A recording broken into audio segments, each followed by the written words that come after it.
Studyplexity IAS.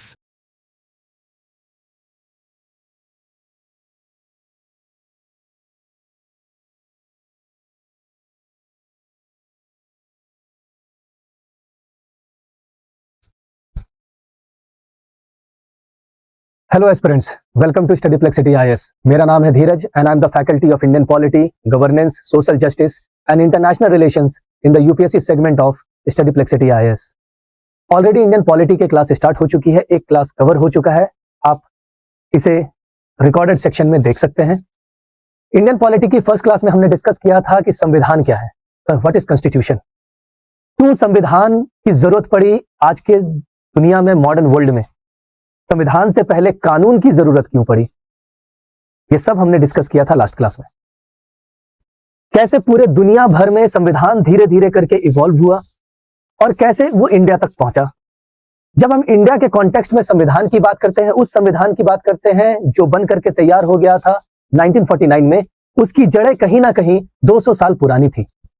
जब British सरकार India में रूल कर रही थी तो वो यहां रूल करने के लिए, यहां की शासन प्रशासन को चलाने के लिए अलग अलग समय पे अलग अलग कानून बनाया करती थी, जो बनता था ब्रिटेन की पार्लियामेंट में और लागू होता था इंडिया की लैंड पे। तो आज के डेट में हम पॉलिटिकल स्ट्रक्चर देखते हैं, गवर्नेंस स्ट्रक्चर देखते हैं, एडमिनिस्ट्रेटिव स्ट्रक्चर देखते हैं, उसकी जड़ें कहीं ना कहीं उन्हीं ब्रिटिश के शासन प्रशासन में आपको देखने को मिलेगी। और वो शासन प्रशासन चलाई जाती थी ब्रिटेन के पार्लियामेंट के द्वारा बनाए गए कानूनों से। और फिर जो आप संविधान आज देखेंगे उसमें कहीं ना कहीं अंग्रेज के बनाए हुए बहुत से कानूनों की झलकियां दिखेगी कि कैसे धीरे धीरे करके अंग्रेजों ने भारत की शासन प्रशासन को चलाने के लिए अलग अलग कानून, अलग अलग अलग प्रोविजंस समय के साथ साथ बनाते चले गए। ये सब हमने लास्ट क्लास में डिस्कस किया था। इसी क्रम में हमने डिस्कस किया था कि भारत के संविधान की जो सबसे पहली स्टेप थी वो थी रेगुलेटिंग एक्ट ऑफ 1773। इसके बारे में हमने टोटली जिक्र किया है। आज के क्लास में हम उसके आगे की बात करेंगे। लास्ट क्लास में जो एक चीज मिस हो गई थी वो थी डिस्क्लेमर। जनरली मैं अपने पहले क्लास में एक डिस्क्लेमर लगाता हूं, ये बताने के लिए क्योंकि Indian polity as a subject काफी ब्यूटीफुल सब्जेक्ट है, काफी बेहतरीन सब्जेक्ट है और ये हर नागरिक को ये समझना चाहिए, पढ़ना चाहिए, इसके बारे में जानना चाहिए। मगर साथ साथ ये कंट्रोवर्शियल सब्जेक्ट बन जाता है नहीं, ये बन जाता है उस केसेस में जब एक ऑडियंस या एक एस्पिरेंट या एक स्टूडेंट जब इसे देखता है, पढ़ता है, समझता है, तो ऐसी सिचुएशन में बहुत टाइम ऐसा होता है जहां पे उन्हें आज की जो पॉलिटिकल स्ट्रक्चर दिख रही है और जो क्लासेस में कही जा रही है उसमें एक थोड़ा सा विरोधाभास देखने को मिलता है। और ये विरोधाभास इंडियन पॉलिटी में नहीं होता। इंडियन पॉलिटी तो एज इट इज जो सब्जेक्ट है वो है। ये विरोधाभास होता है कि जो एस्पिरेंट, जो ऑडियंस इंडियन पॉलिटी की क्लासेस को देखते हैं वो अलग अलग समाज से बिलोंग करते हैं, अलग अलग समुदाय से बिलोंग करते हैं, उनकी कंडीशनिंग अलग अलग है। बचपन से उन्होंने अपने आसपास के स्ट्रक्चर में, अपने आसपास के समाज में बहुत कुछ सुन रखा है, देख रखा है, इसको लेकर के वो अपने दिमाग से आते हैं। और इंडियन पॉलिटी की क्लास इन्हीं सभी बायसेस को डिस्ट्रक्ट करने का काम करती है, डिस्ट्रॉय करने का काम करती है। इसलिए कभी कभी क्या होता है कि जब ऑडियंसेस इन बायसेस के साथ, इन कंडीशनिंग्स के साथ इंडियन पॉलिटी की क्लासेस देखते हैं तो कभी कभी ऐसा होता है कि उन्हें लगेगा कि टीचर कभी प्रो गवर्नमेंट है, कभी लगेगा कि टीचर अगेंस्ट द गवर्नमेंट है, कभी कुछ बातें ऐसी लगेगी कि प्रो दिस पार्टी है, प्रो दैट पार्टी है, ये सब लगेगा। बट इन्हीं सब चीजों को लेकर के मैं क्लियरिफाई करना चाहता हूं, इसलिए ये डिस्क्लेमर लगा हुआ है कि as a faculty of polity and governance my core pillar to teach, to convey the Indian polity is that कि सिर्फ 3 पिलर पे मेरी टीचिंग टिकी हुई है। तो कोर 3 पिलर, पहली, भारत का संविधान क्या कहता है और उसके इंटरप्रिटेशन में इंडिया की जुडिशियरी क्या कहती है। The first thing is that can stick to the Indian constitution, the philosophy of Indian constitution and the interpretation of Indian constitution, जो इस एग्जाम की डिमांड भी है और एक इंडियन पॉलिटी की स्तंभ भी है। सेकंड, यूपीएससी का सिलेबस क्या कहता है, यूपीएससी का एग्जाम का अप्रोच क्या कहता है, उसको अटेम्प्ट करने के लिए आपको किन चीजों पे स्टिक्ड रहना है, ये मेरी है दूसरी पिलर। और तीसरी पिलर है citizen centric approach. Indian polity as a subject आपको जनता से नागरिक बनाने का काम करता है। और मेरा प्राइम मोटिव भी है कि आप एक कैंडिडेट से, एक एस्पिरेंट से successful IAS, IPS, civil servant बने। सेकंड पॉइंट इज दैट आप कॉन्स्टिट्यूशन, संविधान को अच्छे से समझे। एंड थर्ड वन कि आप जनता से एक नागरिक बने, एक ऐसा नागरिक जो पॉलिटिकली, कॉन्स्टिट्यूशनली पूरी तरह से अवेयर हो। इसलिए हो सकता है कि क्लासेस के समय बहुत ऐसी चीजें आएंगी आपके सामने जहां पे जैसा लगेगा कि this is critical to the government. No, I am not critical to the government, I am pro constitution. I am just criticising the policies of the government, जो रिक्वायरमेंट है एग्जाम की, क्योंकि एग्जाम में भी क्वेश्चंस पूछे जाएंगे, critically examining this policy and that policy. जब आप गवर्नेंस की बात करेंगे तो अकाउंटेबिलिटी, ट्रांसपेरेंसी, इन सब चीजों की बातें होंगी कहीं ना कहीं।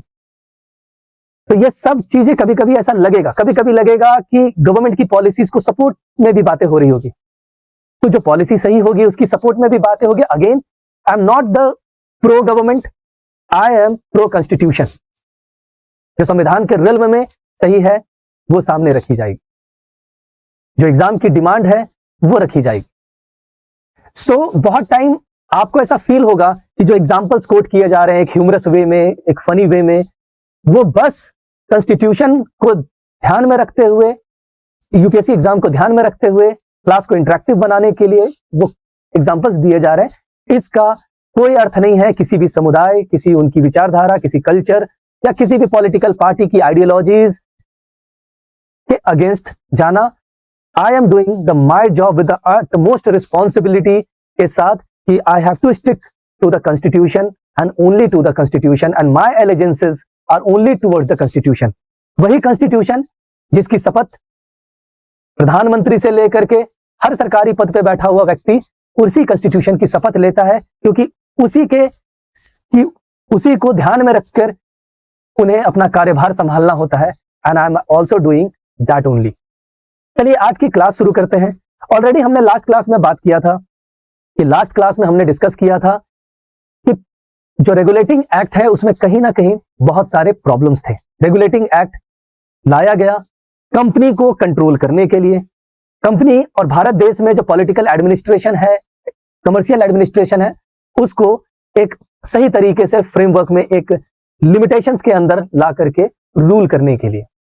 बट कुछ फ्लॉज थे, जिस फ्लॉज के बारे में हमने लास्ट क्लास में भी डिस्कस किया था, यहां पे भी हम डिस्कस करेंगे। तो चलिए शुरू करते हैं आज की क्लास। ये जो डिस्क्लेमर है ये हिंदी में है, ठीक है। Now come to the class of Indian polity. Regulating act 1773, regulating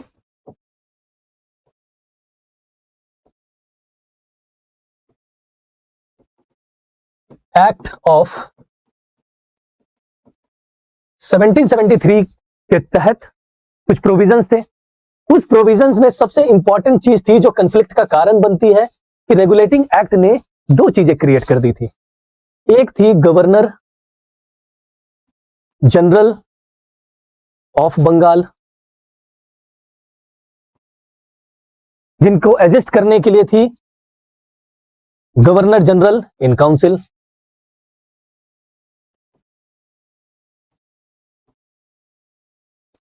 और दूसरी चीज क्रिएट कर दी थी 1774 में, that is supreme court of Bengal, Bengal का सर्वोच्च न्यायालय 1774 में, ये ऑलरेडी आपको बताया गया है। अब प्रॉब्लम क्या आती है? प्रॉब्लम आती है कि बंगाल, इसमें भी बंगाल वर्ड है और इसमें भी बंगाल वर्ड है। तो सवाल आता है कि इनकी आधिकारिक क्षेत्र क्या है, जुरिडिक्शन क्या है। तो गवर्नर जनरल की जुरिडिक्शन बताया गया कि भैया पूरे बंगाल में है, यानी बंगाल, बिहार और उड़ीसा। सिमिलरली सुप्रीम कोर्ट की भी जो जुरिडिक्शन थी वो भी पूरे बंगाल के अंदर थी। बट क्लियरली कुछ भी फंक्शंस और जुरिडिक्शंस को डिमार्केट नहीं किया गया था, क्लियरली सेग्रीगेट नहीं किया गया था, सब में एक फासला नहीं बताया गया था कि किसका कहां तक जुरिडिक्शन है, कहां तक अधिकार क्षेत्र है और किन किन चीजों में अधिकार क्षेत्र है। ये क्लियरली 1773 के रेगुलेटिंग एक्ट में नहीं बताया गया था और इसी की वजह से एक कंफ्लिक्ट देखने को मिलता है। बंगाल यानी बंगाल, बिहार और उड़ीसा, इनका भी अधिकार क्षेत्र था। तो बहुत टाइम ऐसा होने लगा कि ये दोनों बहुत सारे मैटर में आपस में क्लैश करना शुरू कर दिए और ये क्लैश रेगुलरली हो रहा था और अल्टीमेटली राजा नंद कुमार के केस में यह कन्फ्लिक्ट बहुत ही ज्यादा एस्केलेट कर जाता है और जिसकी वजह से पूरी प्रशासन पैरालाइज कर जाती है, क्योंकि दोनों एक दूसरे के आमने सामने खड़े हो जाते हैं, दोनों अपने आप को सुपीरियर मानते हैं। वो बोलते हैं कि भैया हम ऊपर हैं, ये बोलते हैं कि हम ऊपर है, और ये कहती है कि आपका जुरिडिक्शन सिर्फ इतने इन सब चीजों में है, इनका कहना होता है कि हमारा जुरिडिक्शन इन सब चीजों में है, जिसकी वजह से कन्फ्लिक्ट शुरू हो गई। और इसी कन्फ्लिक्ट को रिजॉल्व करने का काम करती है, जब ये कन्फ्लिक्ट बहुत एस्केलेट हो गई तो इसको रिजॉल्व करने का काम करती है ब्रिटेन की पार्लियामेंट। वो देख रही है कि भारत के अंदर जो प्रशासन है वो सही से नहीं चल रहा है, तो ब्रिटेन की पार्लियामेंट एक दूसरा एक्ट लेकर के आती है जिसे कहा जाता है अमेंडिंग एक्ट ऑफ 1781। और अमेंडिंग एक्ट आपको याद नहीं करना है, अमेंडिंग एक्ट इसलिए क्योंकि इसका पर्पस था रेगुलेटिंग एक्ट को अमेंड करना, और ये जो गवर्नर जनरल इन काउंसिल और सुप्रीम कोर्ट ऑफ बंगाल के बीच में जो कन्फ्लिक्ट है उसको हमेशा के लिए रिड्यूस करना। और कन्फ्लिक्ट सिर्फ जुरिडिक्शन की नहीं थी, जुरिडिक्शन की वजह से बहुत सारे कन्फ्लिक्ट हो रहे थे जिसको रिजॉल्व करने का काम अमेंडिंग एक्ट ऑफ 1781 कहा जाता है। और इसीलिए रेगुलेटिंग एक्ट ऑफ 1773 को एक संज्ञा दी जाती है, that is trial and error.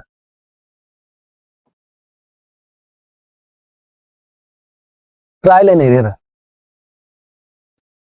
Exam में क्वेश्चन आता है कि किस एक्ट को ट्रायल एंड एरर की संज्ञा दी गई है, तो रेगुलेटिंग एक्ट ऑफ 1773 को ट्रायल एंड एरर की संज्ञा दी गई है, क्योंकि ये लाया गया था एक अच्छे कॉज के लिए, लेकिन इसकी वजह से ट्राई अच्छा किया गया, लेकिन इसके साथ साथ इसमें बहुत सारे एरर्स थे, जिस एरर को दो एक्ट रेक्टिफाई करने का काम करती है। सबसे पहली चीज अमेंडिंग एक्ट ऑफ 1781, और जो बाकी के फ्लॉज बच जाते हैं, बाकी की खामियां बच जाती है, उसको रेक्टिफाई करने का काम करती है पिट्स इंडिया एक्ट 1784। उसके बारे में उसको भी हम देखेंगे। क्लियर है? Now we will discuss the amending act of 1781। 5 जुलाई 1781 को इसे लागू किया गया।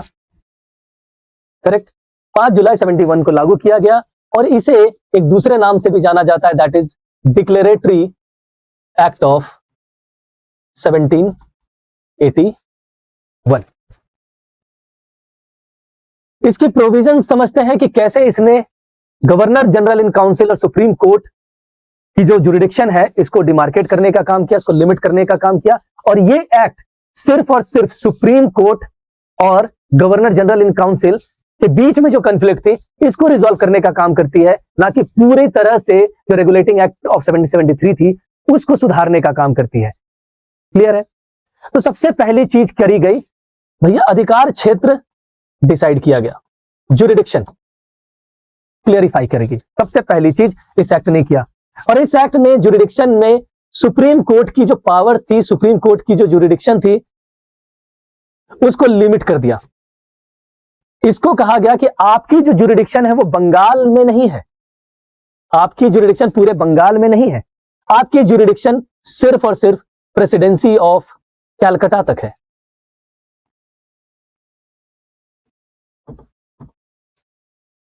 कि सिर्फ कलकत्ता तक में अगर कोई भी केसेस आते हैं तो आप उन्हीं केसेस की सुनवाई कर सकते हैं, उन्हीं पे ट्रायल चला सकते हैं, ना कि पूरे बंगाल में। तो अब सवाल आता है कि पूरे बंगाल में अगर किसी भी तरीके के क्रिमिनल केसेस, सिविल केसेस आते हैं तो ऐसे सिचुएशन में वो केस कहां जाएगा? तो उसके लिए जुरिडिक्शन जो है वो डिमार्केट की गई कि गवर्नर जनरल की जो काउंसिल है वो अब से कोर्ट ऑन रिकॉर्ड का काम करेगी, और बंगाल के अंदर जितने भी, बंगाल, बिहार, उड़ीसा, कलकत्ता के अलावा अगर जो भी केसेस आएंगे वो गवर्नर जनरल इन काउंसिल तक पहुंचेंगे, बट डायरेक्टली नहीं पहुंचेंगे, क्योंकि इसके अंदर भी बहुत सारे कोर्ट थे, जैसे प्रोविंशियल कोर्ट। बंगाल के अंदर प्रोविंशियल कोर्ट्स भी थे, इसके अलावा मुसफिल कोर्ट भी थे। तो केसेस यहां पहुंचेंगे और अपील होते होते गवर्नर जनरल इन काउंसिल तक पहुंचेंगे, और जो भी governor general in council as a court on record जो भी फैसला सुनाएगी उसे बेंचमार्क माना जाएगा, और उसी कोर्ट ऑन रिकॉर्ड का अर्थ यही होता है कि उसे पूरे देश में लागू किया जाएगा, यानी पूरे इस केस में पूरे बंगाल में वो लागू किया जाएगा। ये एक चीज थी। तो इसका अर्थ यह है कि सुप्रीम कोर्ट को गवर्नर जनरल इन काउंसिल के अंदर डाल दिया गया, या फिर उस सुप्रीम कोर्ट की जो पावर थी उसको लिमिट कर दिया गया। ये एक प्रोविजन यहां पे किया गया। सेकंड प्रोविजन जो जुरिडिक्शन के केस में है, इसमें कुछ और जुरिडिक्शन को क्लैरिफाई किया गया। रेगुलेटिंग एक्ट की वजह से एक कंफ्लिक्ट हो रहा था, और वो कंफ्लिक्ट ये भी था कि जितने भी, आपको पता है कि ईस्ट इंडिया कंपनी इस समय रूल कर रही थी, और ईस्ट इंडिया कंपनी के अंदर होते थे सर्वेंट्स, और सर्वेंट्स जो है अपने ऑफिशियल कैपेसिटी में, अपने आधिकारिक कार्य क्षेत्र के अंदर ऑफिशियल कैपेसिटी में कोई भी एक्शंस लेते हैं, और अगर उस एक्शंस की जवाबदेही, अगर वो गलत एक्शन ले लेते हैं, अपने अधिकार क्षेत्र से बाहर एक्शन लेते हैं, तो केसेस कहां सुने जाएंगे? तो जाहिर सी बात है, मान लिया जाए कि अगर कोई डीसी डिस्ट्रिक्ट के अंदर इलीगल एक्टिविटीज में इन्वॉल्व है और एक जनता उसकी वजह से परेशान है, तो वो केसेस को जनरली कहां लेके जाता है? एक आम जनता की समझ तो यही है कि वो कोर्ट पे जाएगा, न्यायालय पे जाएगा। तो रेगुलेटिंग एक्ट के बाद हो क्या रहा था कि जब कभी भी कोई सर्वेंट किसी भी तरीके से इलीगल एक्टिविटीज में इन्वॉल्व है, या वो अपना काम अच्छे से नहीं कर रही है, तो उनकी केसेस को लेकर के सुप्रीम कोर्ट ऑफ कलकत्ता में चला जाता है, सुप्रीम कोर्ट ऑफ बंगाल में लोग लेकर के पहुंच जाते थे।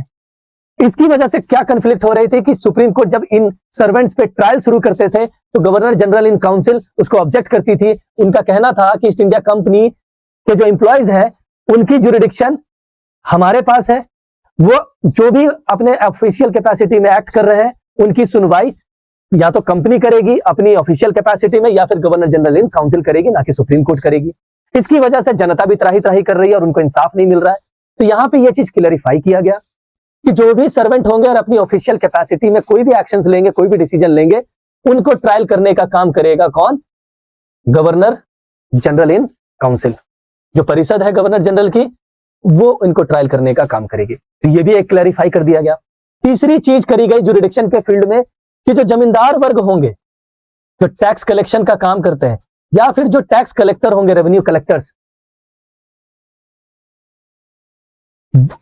वो सभी की जुरिडिक्शन गवर्नर इन काउंसिल के पास होगी, ना कि सुप्रीम कोर्ट के पास होगी। तो इस तरीके से सुप्रीम कोर्ट की बहुत सारी पावर को लिमिट कर दिया गया, और उन सभी पावर को गवर्नर इन काउंसिल के पास दे दिया गया। और इस पर्टिकुलर पॉइंट पे एक चीज हुई, दैट इज, और ये आप मेंस में लिखिएगा जब, तब आपको एक्स्ट्रा मार्क्स मिलेंगे। आप देखिए कि कैसे चीजें कनेक्टेड होती है। बहुत बार मेंस में क्वेश्चन आते हैं द सेपरेशन ऑफ पावर का, कि एग्जीक्यूटिव और जुडिशियरी, जो आर्टिकल 50 भारत का संविधान कहता है कि एग्जीक्यूटिव और जुडिशियरी के बीच में एक सेपरेशन ऑफ पावर होना चाहिए। आज के भी आप पॉलिटिकल अरेना में देखेंगे तो जुडिशियरी और एग्जीक्यूटिव के बीच हमेशा एक तकरार बनी रहती है, पॉलिटिकल बयानबाजी होती है कि दोनों एक दूसरे को लिमिट करने का काम करते हैं, दोनों एक दूसरे पे हावी होने का काम करते हैं। इंदिरा गांधी का केस भी आपको पता है। बट सवाल है कि इन दोनों में सही कौन है? इन दोनों में सही वो है जो संविधान को ध्यान में रखते हुए संविधान के अकॉर्डिंग काम कर रहे हैं, जनता के अकॉर्डिंग काम कर रहे हैं, जनता के हित में काम कर रहे हैं, क्योंकि इंडिया एक डेमोक्रेटिक कंट्री है। तो यहां पे क्या हुआ? यहां पे पहली बार भारत देश के पॉलिटिकल स्ट्रक्चर में कानूनी रूप से फॉर्मली एक चीज इंट्रोड्यूस की गई, that is separation of power. और जब आप मेंस में एग्जाम लिखेंगे तो आप जेनेसिस लिख सकते हैं कि इंडिया के अंदर separation of power between judiciary and executive, वो किस एक्ट से आया? दैट इज 1781 के अमेंडिंग एक्ट से आया। ये आपको ध्यान रखना है, जहां पे क्लियरली एग्जीक्यूटिव, जो गवर्नर इन काउंसिल है, जो गवर्नर जनरल इन काउंसिल है, उसे एग्जीक्यूटिव काउंसिल ही बोलते थे। तो कैसे एग्जीक्यूटिव जो शासन प्रशासन चला रही है, उसकी पावर को सेपरेट किया गया और जुडिशरी की पावर को सेपरेट किया गया, जिससे दोनों के बीच में कंफ्लिक्ट ना हो और प्रशासन बहुत ही सुचारू रूप से चलती रहे। ये एक चीज यहां पे इसे करी गई, ये बहुत इंपॉर्टेंट चीज थी। इसके साथ साथ अमेंडिंग एक्ट ने किया, इन्होंने एक जुरिडिक्शन और क्लैरिफाई किया कि अब से जो कंपनी के अकाउंट्स हैं या कंपनी के अंदर जितने भी डायरेक्टर्स हैं, जितने भी सर्वेंट्स हैं, उन्हें अपनी फाइनेंशियल एसेट्स जो है उसकी डिक्लेरेशन करनी पड़ती थी सुप्रीम कोर्ट के पास। अब से इस पे रोक लगा दी गई कि अब किसी भी ईस्ट इंडिया कंपनी के एम्प्लॉय को, सर्वेंट्स को, या फिर एग्जीक्यूटिव काउंसिल में कोई भी लोग हैं या कंपनी के अंदर डायरेक्टर्स हैं, उन्हें अपनी फाइनेंशियल जो अकाउंट है उसकी जानकारी यहां पे मैंडेटरी रूप से सुप्रीम कोर्ट के पास मैंडेटरी रूप से रजिस्टर नहीं करनी होगी। इससे क्या हुआ, इससे यह हुआ कि अननेसेसरली जो जुडिशियल एक्शंस लिए जाते थे, स्क्रूटनी की जा रही थी सुप्रीम कोर्ट के द्वारा, वो अब खत्म हो गया। अब ये काम कौन करेगी, ये काम गवर्नर इन काउंसिल करेगी। ये भी एक डिमार्केशन किया गया। इसके अलावा एक सबसे बेहतरीन चीज हुई, और इसको भी आप एग्जाम में कोट कर सकते हैं, कि पहली बार जो पर्सनल लॉज थे, पर्सनल लॉज जैसे कि हिंदू लॉज और जैसे कि मुस्लिम लॉ, इसमें पहली बार ब्रिटिशर्स ने इंटरफेयर किया यहां पे कि पर्सनल लॉज के अंदर यह चीज क्लैरिफाई कर दिया कि जब कभी भी सुप्रीम कोर्ट ऑफ बंगाल कोई भी केस पर्सनल लॉ यानी सिविल मैटर के आधार पर पर्सनल लॉज को ध्यान में रखते हुए लेगी, तो सिविल केसेस जो है वो समुदाय के पर्सनल लॉज के आधार पे होंगे, ना कि और किसी आधार पे। तो हिंदुओं को जब कभी भी सिविल मैटर आएगा, जैसे कि मैरिजेस, इनहेरिटेंस, प्रॉपर्टी राइट्स, ये सारी चीजें जब आएगी, तो ऐसे केसेस में हिंदू अगर होंगे तो उसे हिंदू लॉ के अंदर ट्रायल किया जाएगा, और अगर मुस्लिम होंगे तो उसे मोहम्मदन लॉ के अंदर ट्रायल किया जाएगा। और ये पहली बार था कि पर्सनल लॉज की क्या करी गई, कोडिफिकेशन, फॉर्मलाइज किया गया। क्लियर है? तो ये कुछ प्रोविजंस यहां पे एड ऑन किए गए, सुधार की गई। जो फ्लॉज थे रेगुलेटिंग एक्ट का, उसमें एक जो भी उसके फ्लॉज थे, उस जो कंफ्लिक्ट हो रही थी उसको रिजॉल्व करने का काम किया अमेंडिंग एक्ट ऑफ 1781। पर प्रॉब्लम ये थी कि जो भी रेगुलेटिंग एक्ट की वजह से प्रॉब्लम्स आ रहे थे, सभी चीजें रिजॉल्व नहीं हुई। सिर्फ सुप्रीम कोर्ट और एग्जीक्यूटिव के बीच में बहुत सारे फंक्शंस को डिमार्केट कर दिया गया। कुछ प्रॉब्लम अभी भी बची हुई थी। फॉर एग्जांपल, क्या प्रॉब्लम थी? अब governor general in council, supreme court और गवर्नर जनरल इन काउंसिल के बीच में जो डिस्प्यूट थे उसको बहुत हद तक रिजॉल्व कर लिया गया, लेकिन गवर्नर जनरल इन काउंसिल और गवर्नर जनरल के खुद के बीच में जो कॉन्फ्लिक्ट थी उसको रिजॉल्व नहीं किया गया। और खुद एग्जीक्यूटिव आपस में टकरा रहे थे, क्योंकि गवर्नर जनरल के पास कोई कास्टिंग वोट नहीं था, और कास्टिंग वोट नहीं होने की वजह से ये एक टूथलेस बॉडी की तरह एक्ट कर रही थी, जिसके पास कोई पावर नहीं था, मतलब बहुत कम ही पावर थे। गवर्नर जनरल इन काउंसिल जो भी अपने फैसले लेते थे गवर्नर जनरल को उन्हें मानना पड़ता था, और इसकी वजह से इन दोनों में काफी कॉन्फ्लिक्ट हो रहे थे। ये तो एक प्रॉब्लम है। इसके साथ साथ दूसरी प्रॉब्लम ये थी कि जितने भी गवर्नर ऑफ बॉम्बे थे, गवर्नर्स थे, governor of Bombay, governor of Madras, उनको गवर्नर जनरल ऑफ बंगाल के अधीन तो किया गया, लेकिन इसके बावजूद ये लोग इंडिपेंडेंटली बहुत सारे जगहों पे, बहुत सारे मैटर्स पे इंडिपेंडेंटली काम कर रहे थे। और इसकी वजह से क्या हो रहा था कि जो एक यूनिफॉर्म वे में पूरे, जहां पे भी ब्रिटिशर्स अपना अधिकार क्षेत्र जमा करके बैठे हुए थे, पूरे यूनिफॉर्म वे में एडमिनिस्ट्रेशन नहीं चल रही थी ये। और इसकी वजह से governors of Bombay, governor of Madras और गवर्नर जनरल ऑफ बंगाल के बीच में एक कंटिन्यूअस कॉन्फ्लिक्ट देखने को मिल रहा था। तो ये प्रॉब्लम थी, और इस प्रॉब्लम को भी सॉर्ट आउट करना था। तो इन सभी प्रॉब्लम्स को सॉर्ट आउट करने का काम करती है 1784 में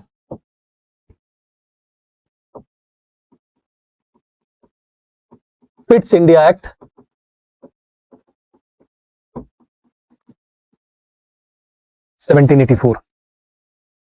ये दूसरी एक्ट लाई जाती है, पिट्स इंडिया एक्ट 1784। जो बाकी बचे हुए प्रॉब्लम्स थे, फ्लॉज थे रेगुलेटिंग एक्ट के, उसको इस एक्ट की वजह से, इस एक्ट के प्रोविजन से उसे रिजॉल्व किया जाता है। इस एक्ट का नाम पिट्स इंडिया एक्ट क्यों पड़ा? इसके पीछे रीजन है कि जब ये एक्ट लाया गया उस समय ब्रिटेन के प्राइम मिनिस्टर थे विलियम पिट,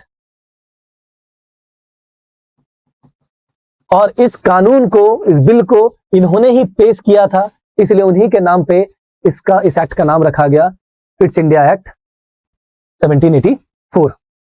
तो देखते हैं कि आखिर कैसे, क्या क्या इनके प्रोविजंस थे। इस एक्ट ने बहुत ही ज्यादा कॉन्स्टिट्यूशनल चेंज किया, पहली चीज।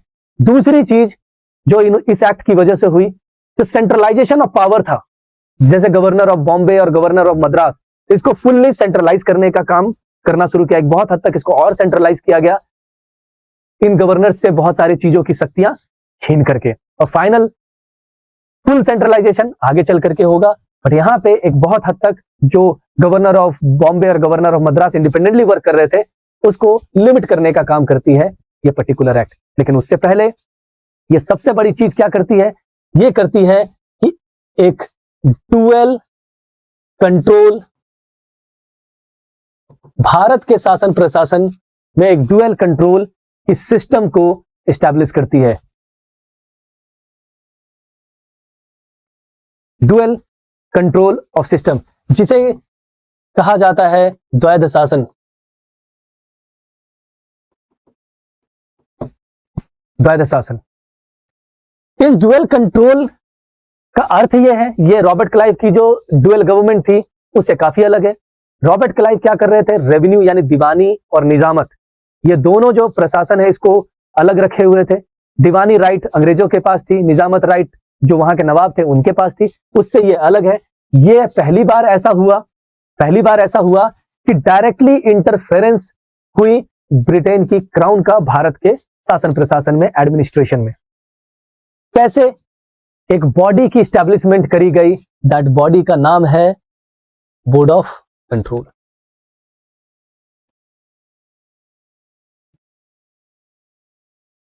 बोर्ड ऑफ कंट्रोल, ये बोर्ड ऑफ कंट्रोल को स्टैब्लिश करने का काम किया किसने, ब्रिटेन की क्राउन ने।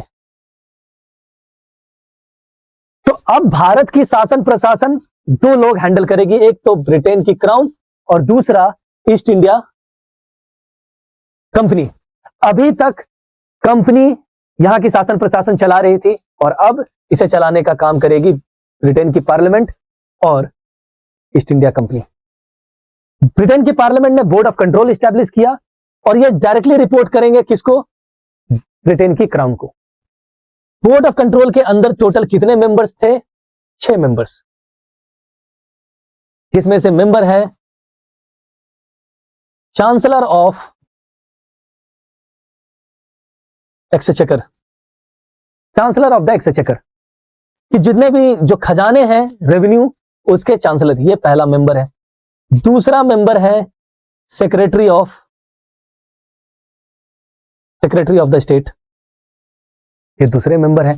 और ये सेक्रेटरी ऑफ स्टेट इस बोर्ड ऑफ कंट्रोल के हेड भी हैं। कभी कभी एग्जाम में पूछा जाता है कि बोर्ड ऑफ कंट्रोल के हेड कौन थे, तो सेक्रेटरी ऑफ स्टेट इस बोर्ड ऑफ कंट्रोल के जो 6 मेंबर हैं उनको हेड करने का काम करते थे, चेयरमैन थे। और इसके साथ साथ 4 जो है वो थे privy councillors, 4 privy councillors, total 6 member की बॉडी थी। इसके साथ साथ ऑलरेडी आपको पता है ईस्ट इंडिया कंपनी के ने बोर्ड ऑफ डायरेक्टर्स बना रखे थे, जिसे हम लोग यहां पे क्या कहते थे, कोर्ट ऑफ डायरेक्टर्स। तो ये एक दूसरी बॉडी थी और यहीं से शुरू हुआ कि जितना भी भारत के अंदर ईस्ट इंडिया कंपनी जो रूल कर रही है वो अपनी कमर्शियल मैटर, कमर्शियल चीजें को सुपरवाइज करने का काम कौन करेगी, court of director, commercial affairs. और जितने भी पॉलिटिकल अफेयर्स है उसको देखने का काम कौन करेगी, बोर्ड ऑफ कंट्रोल। ये 2 बॉडी है। इस 2 बॉडी के अलावा एक और बॉडी बनाई गई, दैट इज सीक्रेट कमिटी, जो मेनली 3 मेंबर बॉडी थी, 3 मेंबर्स बॉडी।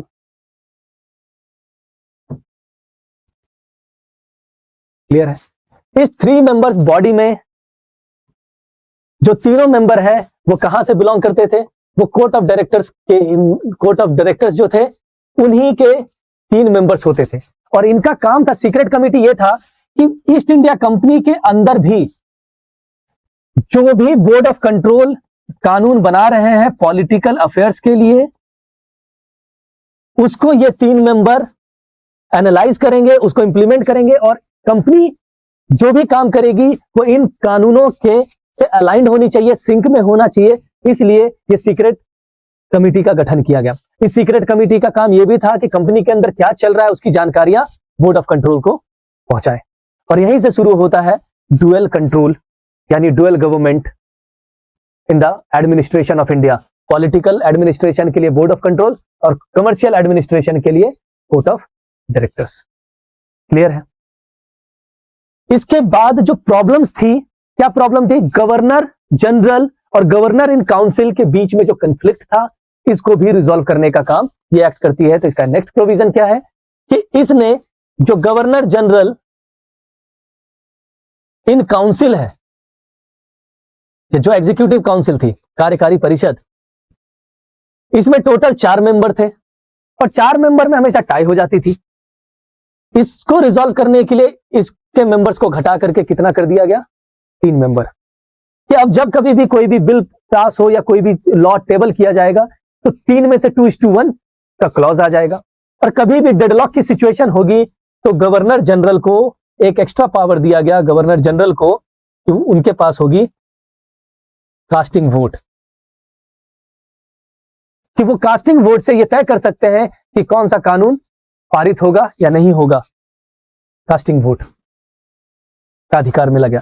इस पर्टिकुलर चीज से गवर्नर जनरल के पास एक पावर आ गई, गवर्नर जनरल के पास एक पावर आ गई जो अभी तक एक टूथलेस बॉडी हुआ करती थी यहां पे।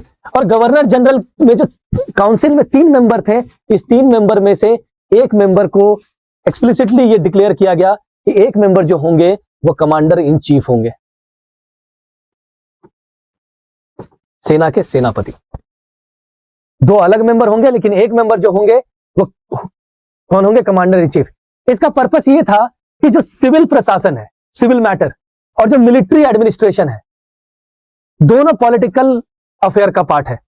तो जाहिर सी बात है कि अगर कमांडर इन चीफ को भी हम गवर्नर इन काउंसिल यानी एग्जीक्यूटिव काउंसिल के अंदर डालेंगे तो इससे मिलिट्री एडमिनिस्ट्रेशन और सिविल एडमिनिस्ट्रेशन, ये दोनों चीजें एक अलाइंड वे से काम करेगी, क्योंकि दोनों एक दूसरे को एग्जिस्ट करने का काम करती है और इंडिया के अंदर वो काफी अच्छे से प्रशासन चले, इसके लिए इसको इंटीग्रेट किया गया कि 3 मेंबर में से एक मेंबर कमांडर इन चीफ ही होंगे। इसको रिजॉल्व किया गया। इसके अलावा जो एक और कन्फ्लिक्ट थी, क्या कन्फ्लिक्ट थी? कि governor of Bombay, governors of Bombay and Madras, इनको और ज्यादा सबऑर्डिनेट कर दिया गया, यानी अधीन कर दिया गया। किसके? गवर्नर जनरल ऑफ बंगाल के अंदर कर दिया। किन चीजों में? प्रशासन की चीजों में। अभी तक इनको था कि सबऑर्डिनेट किया गया कि उनसे पूछना है उसके बाद ही करना है। अब यह कर दिया गया कि जैसे वॉर, डिफेंस, रेवेन्यू, इन सभी मैटर्स में भी अब उनके पास कोई एग्जीक्यूटिव पावर नहीं है, कार्यकारी शक्तियां उनके पास नहीं है। वो सब कुछ किसके पास है? गवर्नर जनरल ऑफ बंगाल के हाथों में। सो इससे क्या हुआ कि गवर्नर यानी presidency of Bengal, presidency of Bombay और प्रेसिडेंसी ऑफ मद्रास बहुत हद तक प्रेसिडेंसी ऑफ बंगाल के अंदर आ गए, जिससे भारत देश में एक यूनिफॉर्म तरीके से शासन प्रशासन उन क्षेत्रों में चलाया जा सके जहां पे ईस्ट इंडिया कंपनी का कंट्रोल है, यानी ब्रिटेन का कंट्रोल है। ये तो चीज हो गई। इसके बाद एक बहुत बड़ी चीज इस एक्ट के अंदर यह देखने को मिली कि पहली बार for the first time Britain ने ऑफिशियली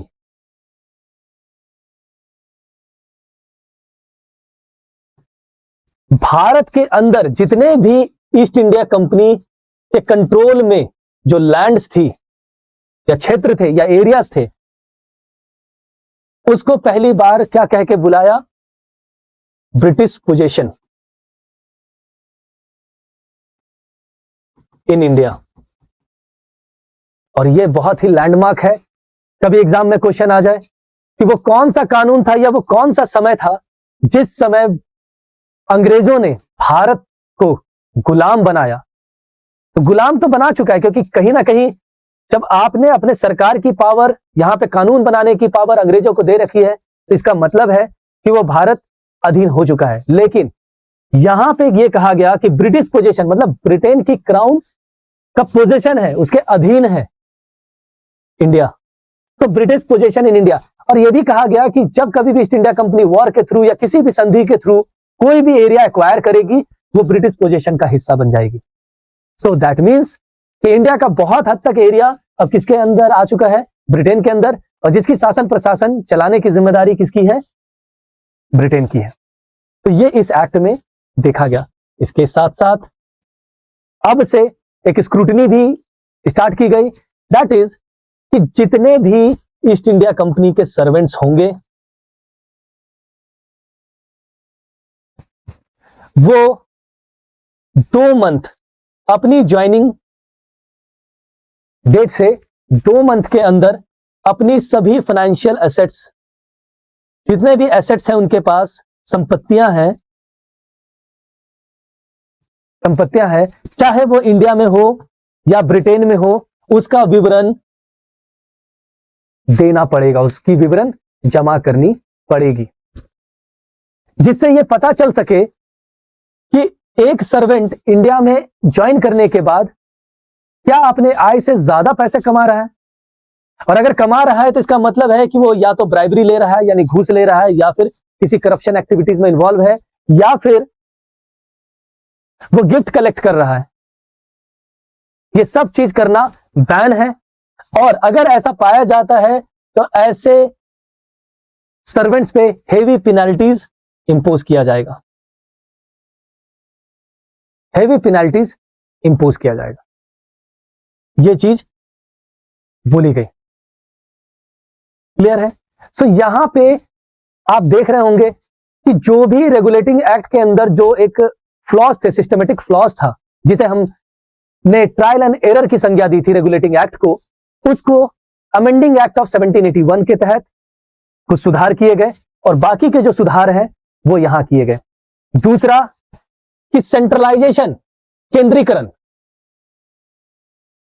जो ऑलरेडी 1773 में शुरू हो चुका था, लेकिन एक बहुत ही वैग नेचर से शुरू हो चुका था, मतलब क्लियरली कुछ नहीं था। इस सेंट्रलाइजेशन को यानी गवर्नर, प्रेसिडेंसी ऑफ बॉम्बे और प्रेसिडेंसी ऑफ मद्रास को सब ऑर्डिनेट करने से इस सेंट्रलाइजेशन को और मजबूत किया गया, और जो ब्रिटेन का कंट्रोल है over the affairs of India उसको भी और स्ट्रेंथन किया गया, क्योंकि अब डुअल वे से, दोहरी द्वैत शासन की वजह से क्या हो रहा है कि ईस्ट इंडिया कंपनी भी भारत में रूल कर रही है, लेकिन अब डायरेक्टली बोर्ड ऑफ कंट्रोल के थ्रू ब्रिटेन की क्राउन भी इंडिया के अंदर रूल कर रही है।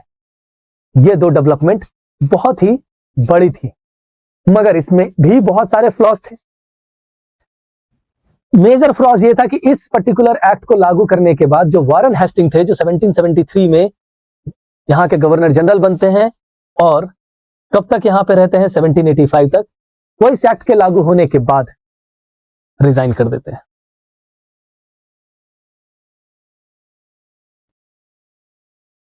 रिजाइन कर देते हैं,